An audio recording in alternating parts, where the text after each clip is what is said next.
AI, can it really be useful in networking? I mean, come on, I get it. You don't believe the hype. You spent a lot of time, like myself, troubleshooting network issues, configuring devices, and analyzing traffic. And until AI can even come close to doing any of that, you aren't listening. Well, amigos, I think it's time you finally pay attention to what I'm about to show you. You know what? I'm wasting too much time. In this video, I'm going to challenge an AI agent to perform 3 tasks. The first task is going to be PCAP analysis. The second task is going to be router memory troubleshooting. And the third task is going to be an MPLS circuit configuration.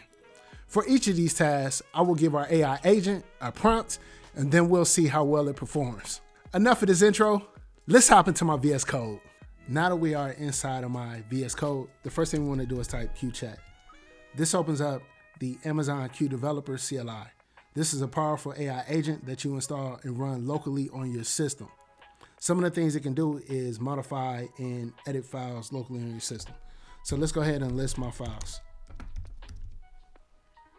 Along with listing your files, you can also write code, edit code, debug code.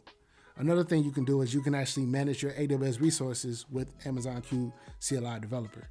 It's a very powerful agent. Let me show you a quick example of some of the things we can do. Let's verify connectivity to Amazon.com. I'm not going to tell it what to do, but since I'm able to use my natural language, it's actually just able to figure this out. Notice that it's going to use ping to ping Amazon.com. And it's able to reason because it's leveraging Amazon Bedrock along with the Cloud 3.7 Sonnet to be able to perform these reasoning tasks to figure out what tools to use in order to perform the tasks locally on our system.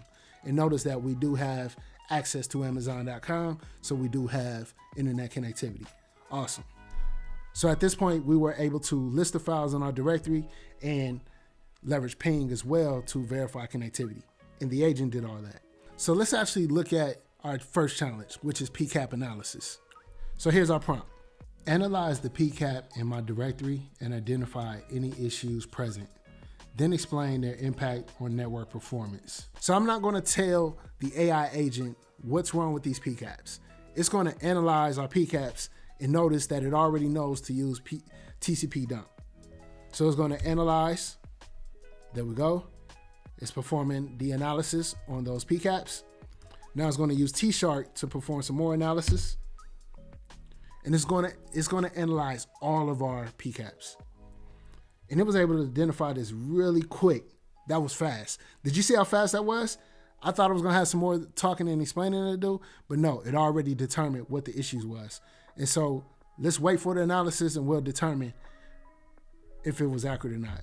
It says, based on the analysis of the PCAP file, I can identify several interesting TCP window scaling patterns, and potential issues. Now, these PCAPs aren't just any PCAPs.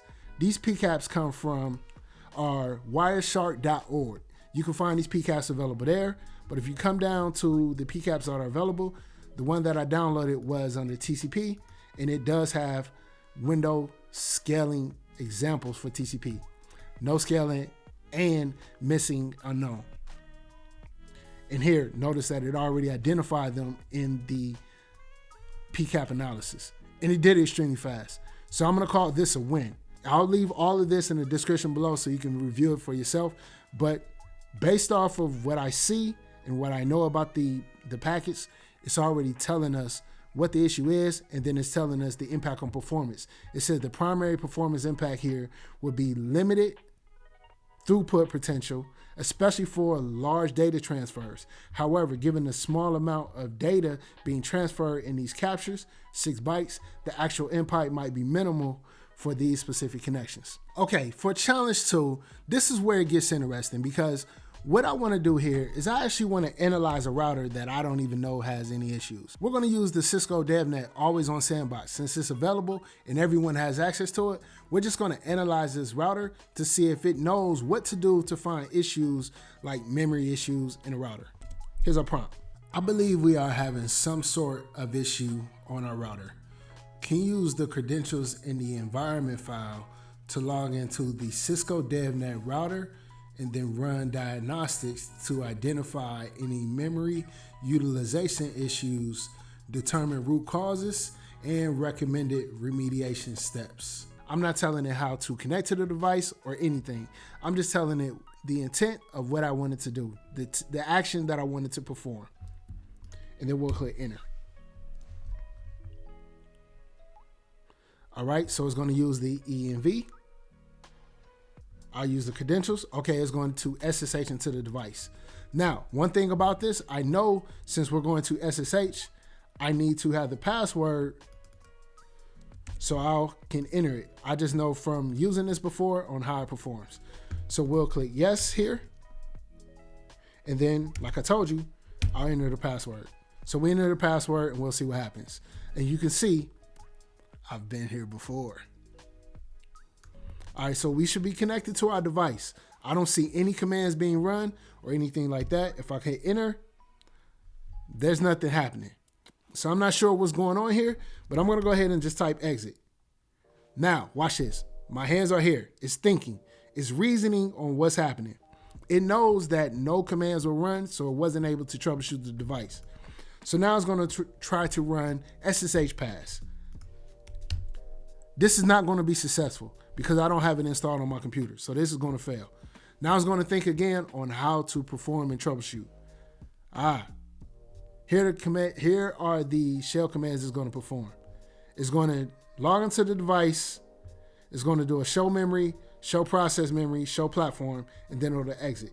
Okay, so it looks like it's going to do some type of scripting in this shell command to be able to connect to the device, get what it needs, and then answer our question. So we'll go yes. All right, it's connecting. All right. Oh, okay, so now it wants to install SSH pass. I can let it do this, but I kind of wanted to use SSH to figure it out. Let's just see what happens if it does what it wants to do. Let's see what happens. All right, now it wants to run SSH pass to connect to the device. It logged in. Okay, it was able to perform its command at this point. Notice that it's reasoning on what to do. And so now it's going to run show process memory this time. So it logged in, gathered the data. This time it's logging in again, getting some more data. And what it's doing is analyzing the device. Now it's doing the show platform. So it's thinking, okay, I know in order to troubleshoot this device, what commands I need to run. I don't see a show log. So we'll see. But now it's doing a show process CPU, include high. So it's finding any high alerts on the CPU or anything that's running high on the CPU.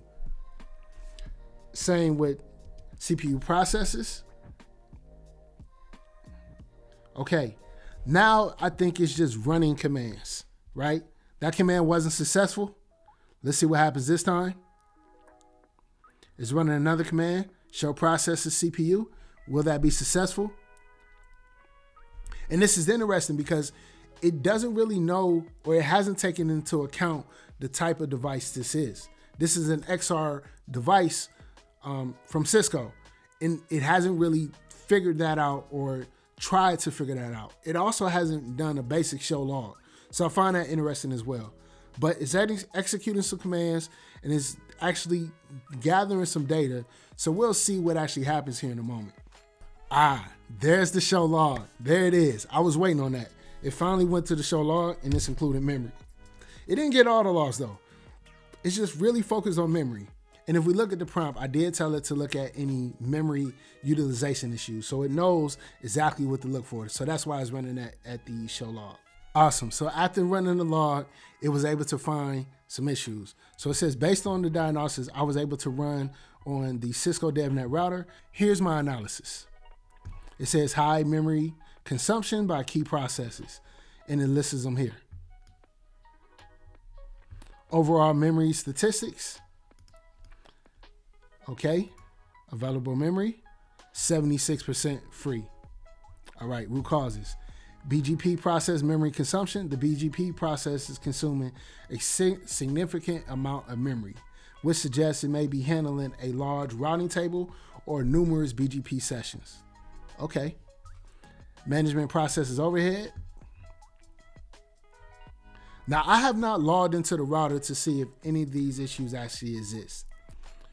But what I will say, by the commands that it ran to actually determine what these issues are, I would say it did a pretty good analysis. I would have liked to be more efficient on what commands it should run for that device, as well as some real next steps.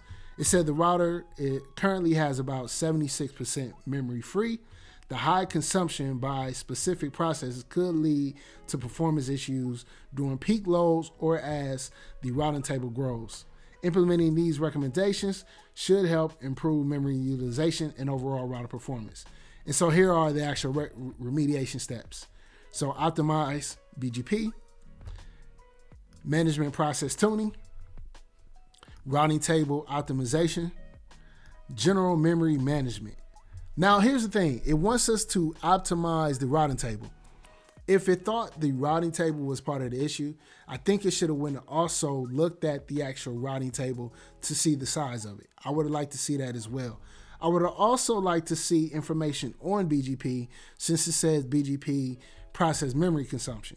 It says the significant amount of memory, but I would like to know more about BGP with this result.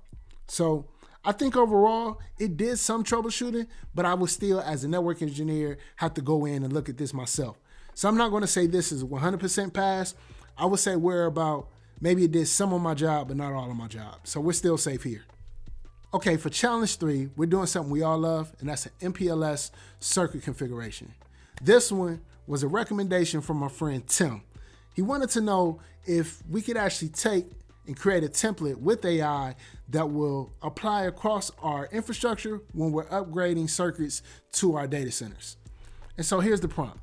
We often configure BGP pairing for new MPLS circuits connecting our data center to Megaport.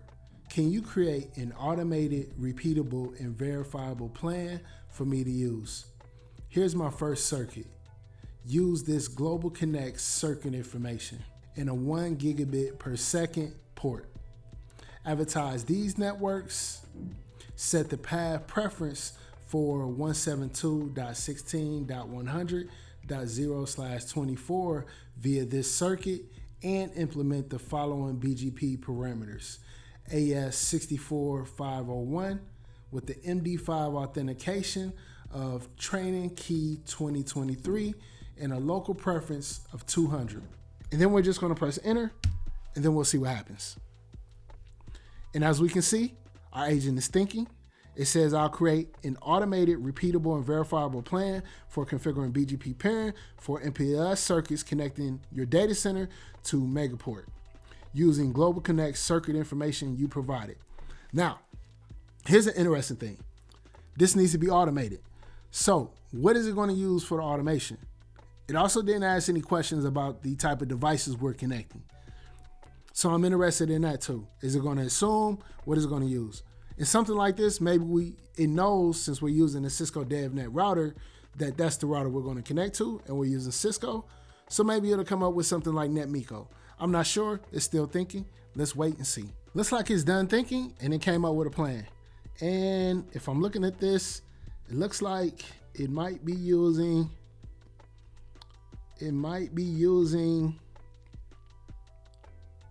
I can't see. Let's scroll to the top. This is a very long detailed plan. And interesting. Okay, this script automates the configuration of BGP for circuits connecting to Megaport. Okay. I don't see Paramiko.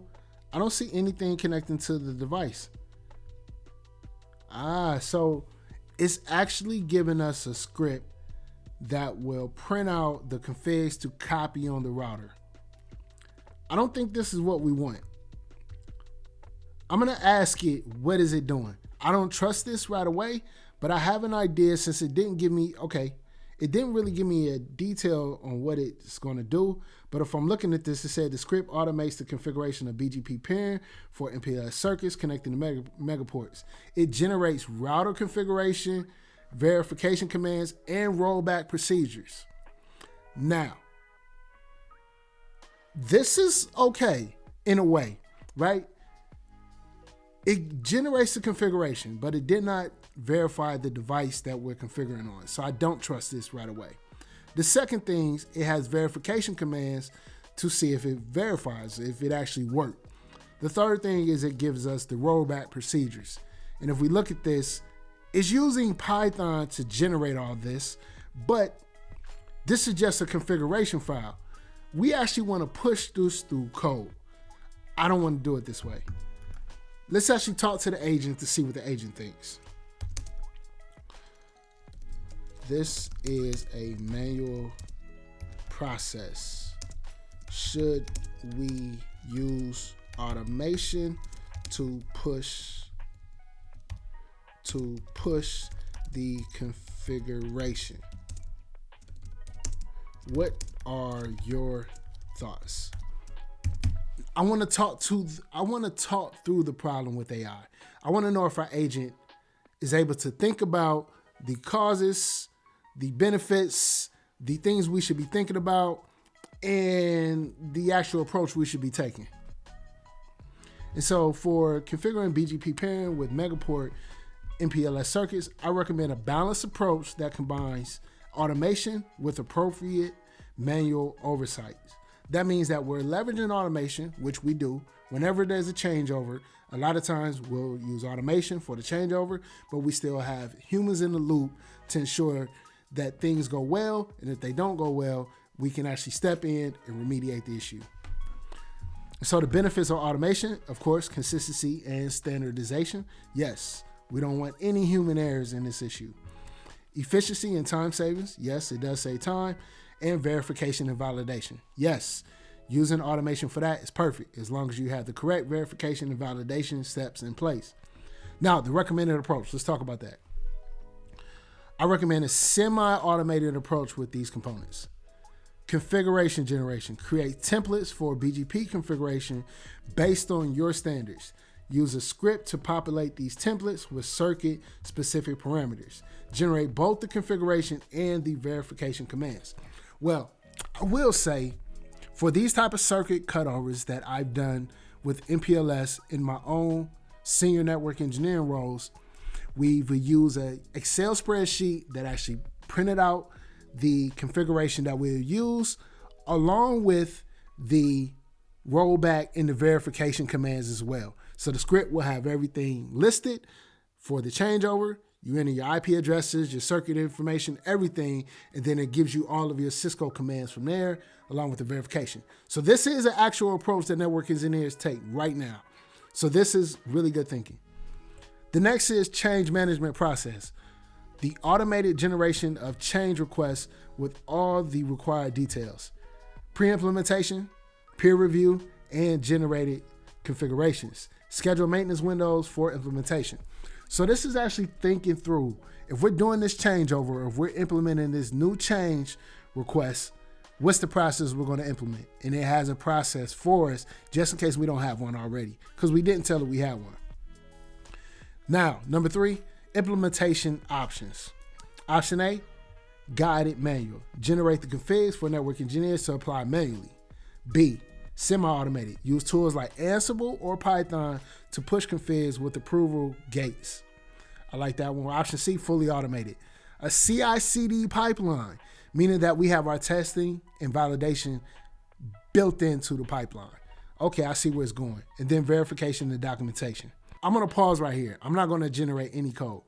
I want to know in the comment section of this video, which approach do you take as a network engineer when it comes to change management and change requests for things like MPLS circuits, migrations, cutovers, installs, adds, removes, any of that? Let me know in the comment section below. Okay, now that you said that, what I do want to see, because it gave us Python code that actually generates the template that we can actually use for this approach that it said we should take, or recommended that we should take, which is the balanced approach of a guided manual, meaning that we generate the configs for network engineers and then we apply it manually.